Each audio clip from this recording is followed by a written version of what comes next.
menjadi subruang vektor. Jadi kalau misalkan kita punya himpunan gitu ya, kita punya himpunan A, maka kita punya yang namanya subhimpunan gitu ya. Kalau ada himpunan, kita biasanya punya subhimpunan. Nah, kalau misalkan di sini kita punya ruang vektor,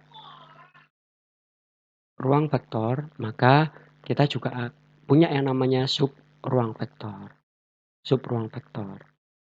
Nah, maknanya sama. Yang namanya subhimpunan itu sebagian dari himpunan. Jadi kalau yang namanya subruang vektor secara sederhananya adalah sebagian dari ruang vektor. Nah, lebih khusus lagi yang namanya subruang gitu ya. Yang namanya subruang itu adalah subhimpunan. Ya, saya misalkan di sini W itu subhimpunan dari ruang vektor V. Ya, jadi V yang kita kenal di ruang vektor itu kan himpunan gitu ya, himpunan yang kemudian punya operasi penjumlahan dan perkalian skalar. Nah, kalau misalkan W itu subhimpunan dari ruang vektor V atas lapangan R, maka W itu disebut subruang atau subspace jika W juga membentuk ruang vektor atas lapangan R, ya. Memenuhi 10 atau 9 aksioma yang sudah dijelaskan pada bagian sebelumnya, gitu ya. Jadi yang namanya subhimpunan gitu kan, kalau misalkan ini saya punya A, misalkan kita punya V gitu ya, W itu segini. Kalau V ini ruang vektor,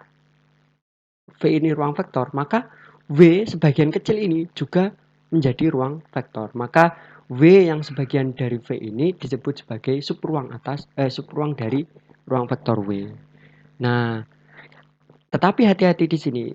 Ini yang namanya subhimpunan itu ya biasanya relatif lebih kecil daripada himpunannya. Artinya, operasi-operasi yang berlaku di sini itu juga harus memenuhi 9 sifat yang diberikan gitu ya, yang dipersyaratkan, memenuhi 9 sifat yang dipersyaratkan. Gitu. Nah, lebih jauh lagi gitu ya. Ini sebenarnya kalau membuktikan dia ruang vektor juga, itu kita harus mengecek 9 sifat. Tetapi disederhanakan, teman-teman sekalian, bahwa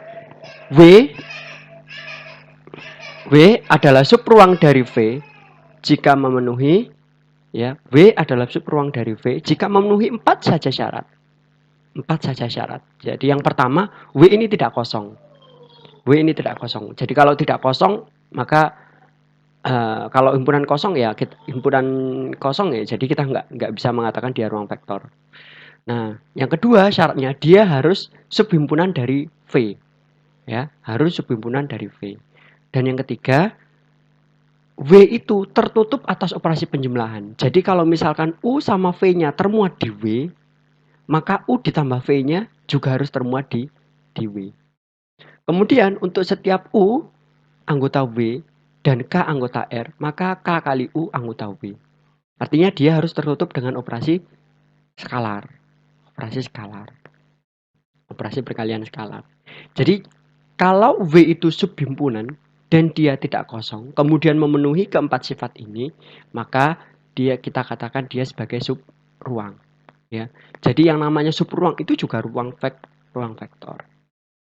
Nah, contoh 1.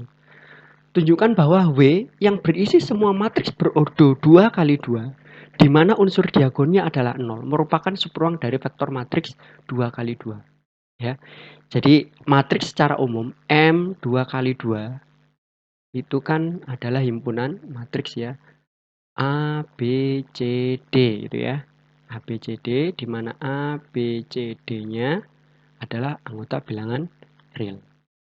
Nah, tetapi di sini saya punya W yang merupakan himpunan matriks berordo 2 kali 2 yang unsur diagonalnya 0. Berarti di sini 0 ya. Di mana di sini B, C. Nah, berarti ini B, C anggota R. Akan kita tunjukkan bahwa W yang ini merupakan subhimpunan atau subruang dari matriks 2 kali 2 ya. Kita cek di sini. Ya, perhatikan bahwa 0 0. Ini syarat yang pertama, itu harus tidak kosong ya. Syarat pertama bahwa W itu tidak kosong. Nah, perhatikan bahwa 0000 ini anggota W. Kenapa? Karena W-nya itu adalah himpunan yang matriks 2 kali 2 yang vektor yang diagonalnya itu 0. Karena di sini 0, di sini 0, maka jelas otomatis dia anggota W. Artinya karena dia anggota W berarti dia tidak kosong. Gitu ya. W tidak kosong. Apakah harus 00? Ya enggak harus. Kita bisa memberikan contoh misalkan 0110. Ini juga anggota W. Artinya pada intinya kita menunjukkan bahwa dia tidak kosong. Oke ya, ini syarat yang pertama. Syarat yang kedua, jelas bahwa W itu subset dari M2 kali 2. W itu adalah subhimpunan atau ya subhimpunan dari matriks berukuran 2 kali 2. Ya, jelas ya, karena W itu ukuran 2 kali 2. Kemudian yang ketiga, kita akan menunjukkan bahwa matriks W itu bahwa W itu tertutup atas operasi perjumlahan. Ya. W itu tertutup atas operasi penjumlahan. Jadi kalau misalkan saya ambil sembarang matriks A dan B, anggota W, karena dia anggota W maka bisa kita tuliskan 0 A1 A2 0 dan B 0 B1 B2 0. Ya. Saya misalkan ini. Kenapa saya tulis seperti ini ya? Karena A dan B itu anggota W, jadi di sininya harus 0. Dan ini sembarang angkanya. Kalau kita jumlahkan, perhatikan.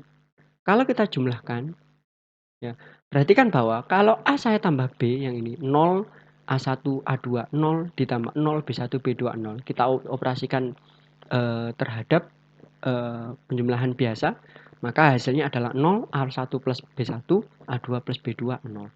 Dari sini kita bisa lihat bahwa A plus B ini anggota W.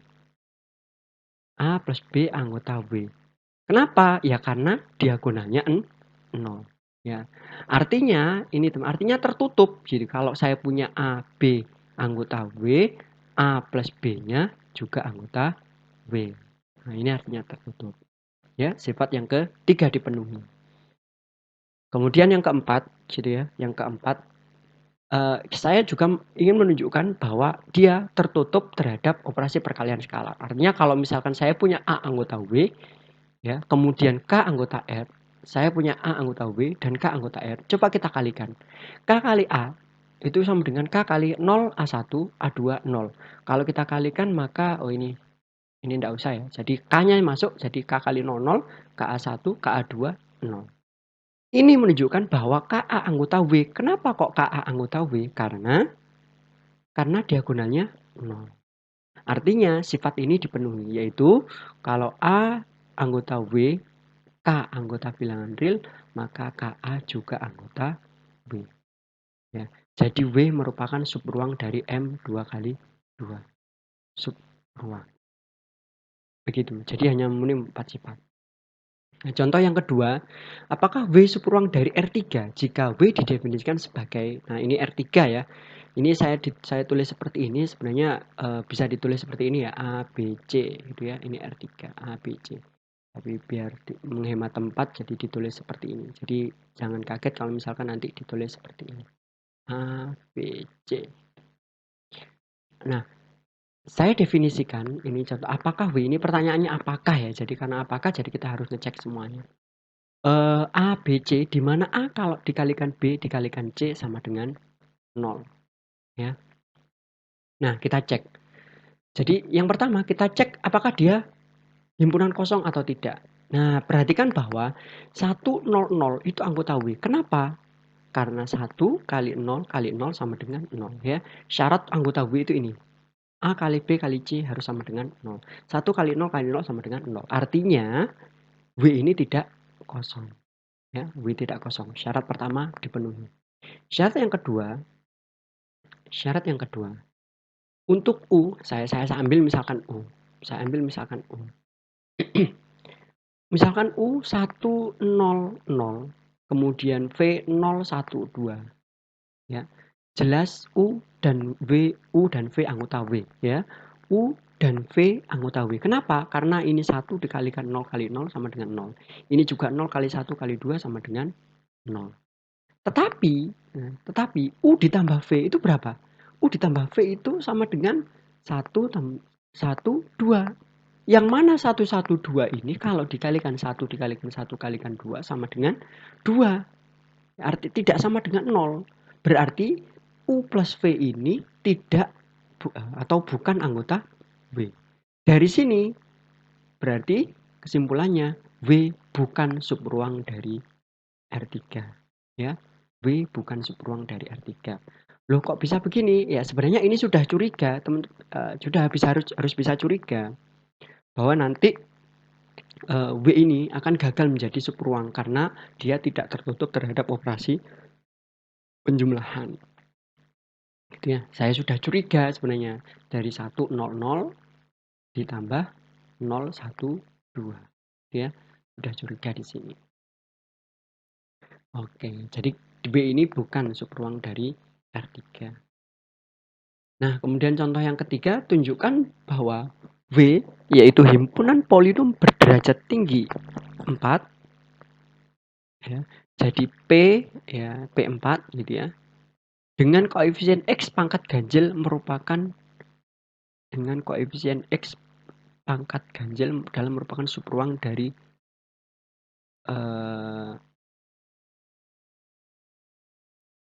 oh maaf, ini ada kesalahan sedikit ya. Saya edit sedikit.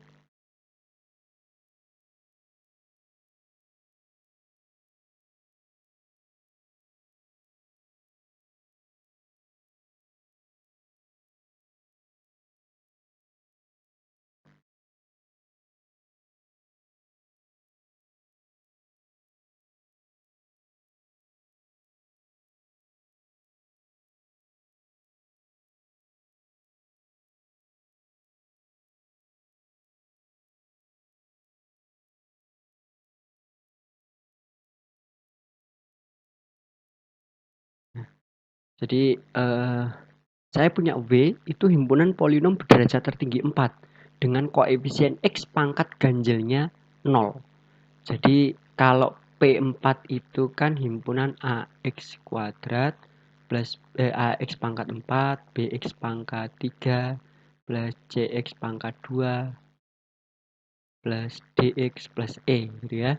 Kan bentuknya begini. Tetapi untuk yang W itu adalah himpunan yang koefisien X pangkat ganjilnya 0. Jadi A X pangkat 4 ditambah B-nya ini pasti 0, CX kuadrat ditambah E ya, tambah E. Bentuknya seperti ini. Nah, atau kalau ditulis seperti ini A0 A2X kuadrat sama A4 X pangkat 4. W-nya ini ya. W-nya ini akan kita tunjukkan bahwa W adalah sub ruang dari polinom berderajat tinggi 4 atau subruang dari P4. Yang pertama X pangkat 4 itu anggota W ya. Jelas ya, X pangkat 4 itu anggota W. Jadi W bukan himpunan kosong. Gampang. Kemudian jelas W adalah subset dari P4. W adalah subset dari P4. Kalau ini juga jelas kenapa? Karena pangkat tertinggi di W adalah pangkat 4. Jadi dia subset dari P4.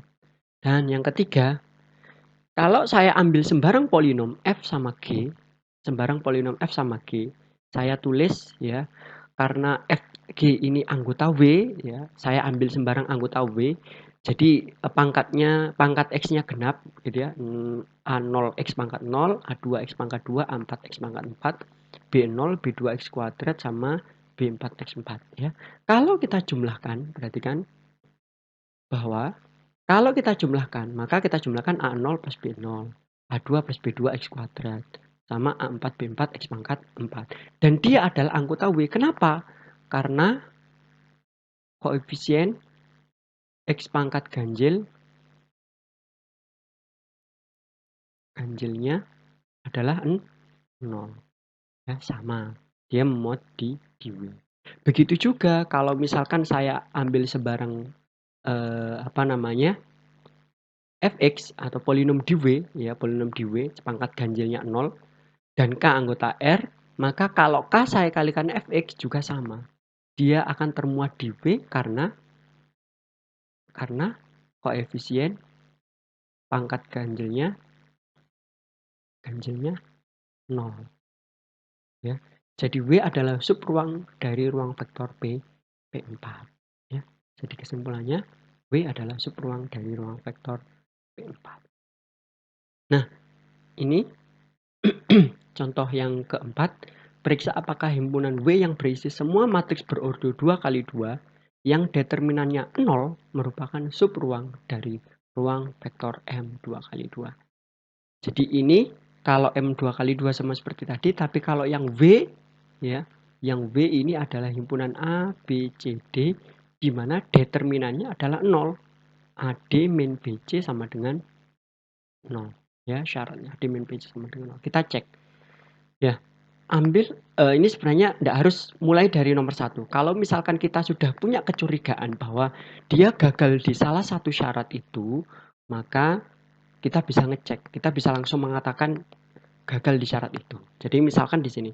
Jadi karena saya sudah punya curiga, maka saya ambil matriks 1200 dan B0011 ya.